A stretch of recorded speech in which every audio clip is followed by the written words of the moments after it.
going on, guys? Welcome back into another video. Now, in a season where I feel like Solar, Strand, and Void builds have really dominated the PvE landscape, I think it's still super important to have a solid Stasis build for those surge situations and in-game content. Now, in this video, I'm going to show you a build that utilizes the Osmiomancy Exotic gloves for the Warlock and combines it with the amazing effects of the new Verglas Curve Exotic Bow that dropped with LightFall. We're also going to be going over some fragments and mods to help synergize these two exotics and make this an absolute machine inside of PvE. Now, before we get into it, if you're enjoying the content on the channel, feel free to hit that thumbs up and sub to the channel. It definitely helps me out, and I really appreciate all the support. Now, to start things out, we are going to be using the Winter's Wrath Super because it's our only option within the Stasis subclass. And we're going to be pairing that up with a Healing Rift so we can heal on demand, and the Burst Glide for our jump because it's the best jump in the game for Warlock. Now, moving over to our melee, we're going to be using the Penumbral Blast, which is going to allow us to send a blast of stasis forward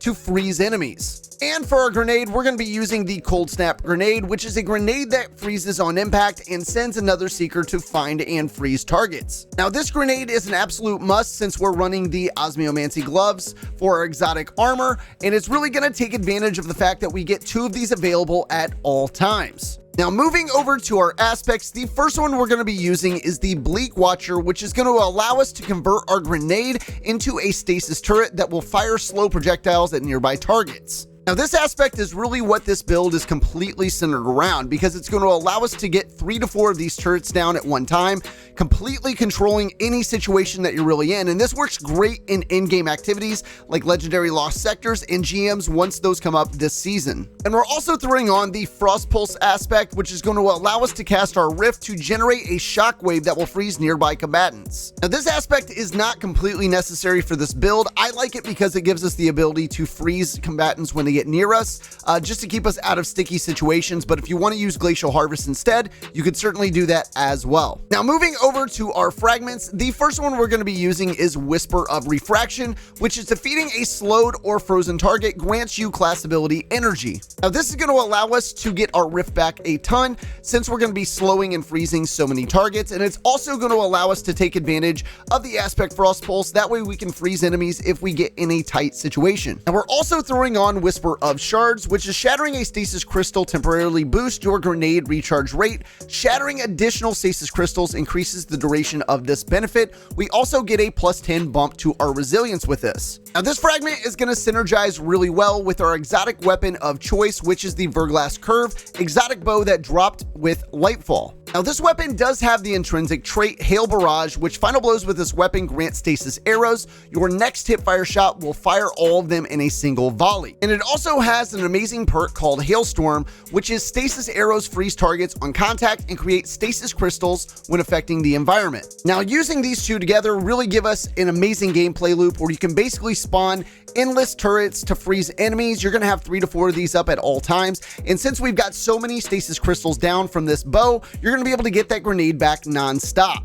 And we're also throwing on Whisper of Torment, which is going to allow us to gain grenade energy each time we take damage from targets. And Whisper of Chains, which is while you are near frozen targets or a friendly stasis crystal, you take reduced damage from targets. This also gives us a +10 bump to recovery. Now, this fragment will make us a little more beefy in in-game activity since there's going to be so many targets frozen and so many stasis crystals around. We're going to be able to tank a little bit more damage and get to safe spots when we need to. Now, moving over to the armor side of the build, the biggest thing we really want to focus on is mods that will help us to get our grenade back as fast as possible. That way we can get those turrets down and take control of the battlefield in any situation we're really in. Now, I do think the stats that you really want to focus on with this build is going to be Discipline. If you can really max your Discipline out, that would be amazing. That way you can get that grenade back super fast. Also, maxing out your resilience and recovery, if you have that ability, would be amazing as well. Now, to start things off on my helmet, the only mod I'm really going to recommend you guys need to put on is a Stasis Siphon mod, which is going to allow rapid stasis weapon final blows to create an orb of power. Now, I also threw on a double void siphon mod, which is rapid void weapon final blows create orbs of power.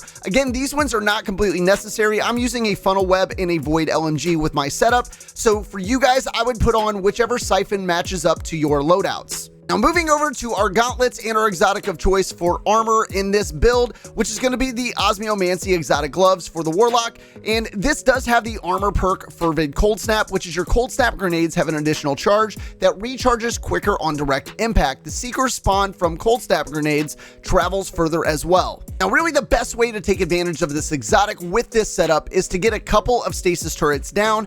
That way you're taking control of the adds on the battlefield, and then when you get a third grenade, throw that so you can directly impact an add. Now doing it this way will allow us to get a grenade back instantly after we hit an enemy with that cold snap grenade, cycling back through and getting more turrets down on the battlefield. Now I do want to note that there's a little bit of risk doing it this way, because if you miss a direct impact with that cold snap grenade, you're basically going to be without your grenade for a little bit until you can get another one back. So if you want to just endlessly throw turrets down, you can certainly do that. It's probably the safer way to do it, but to be optimal with it, having 2 or 3 turrets down at a time is perfect. Now in terms of mods here, I'm throwing on a triple grenade kickstart, which is when your grenade energy is fully expended, you gain grenade energy. Additionally, your armor charge is consumed and you gain additional grenade energy for each stack. Now moving over to our chest, the only thing you really need to put on is a charged up mod, which is going to increase the maximum number of stacks of armor charge you can carry by 1.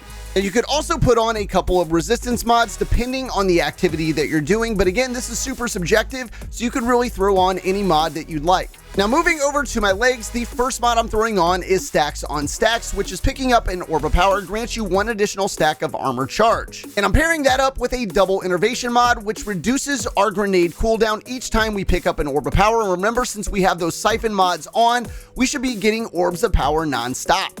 And to round things out on my bond, I'm using a distribution mod, which is going to reduce all ability cooldowns when using your class ability near targets. And again, with some of those fragments that we're using, we should want to use that class ability as much as we can around targets so we can freeze them. And I'm pairing that up with a double bomber mod, which is going to reduce our grenade cooldown when using our class ability. Now to wrap things up, I do think that this build is super strong, and I think it's super underrated. I mean, I think your teammates are really going to appreciate having this around, especially in tougher level activities. I mean, I think as things get a little bit harder, this build is going to shine even more. And what's great about this, it doesn't really rely on artifact perks. I mean, in my case, I'm using a funnel web, I'm using a void LMG, so I'm taking advantage of those perks, but it's not completely necessary, and it's super refreshing to have a build that really doesn't rely on artifact perks to be successful. Now guys, if you have any questions, comments, or suggestions for this build, feel free to leave them in the comment section below. I definitely value your guys' opinion, and I love to hear what you guys are using in game. Guys, thanks again for stopping in and checking out this video. I really hope this helps you out during Season of Defiance, and I will see you all in the next video.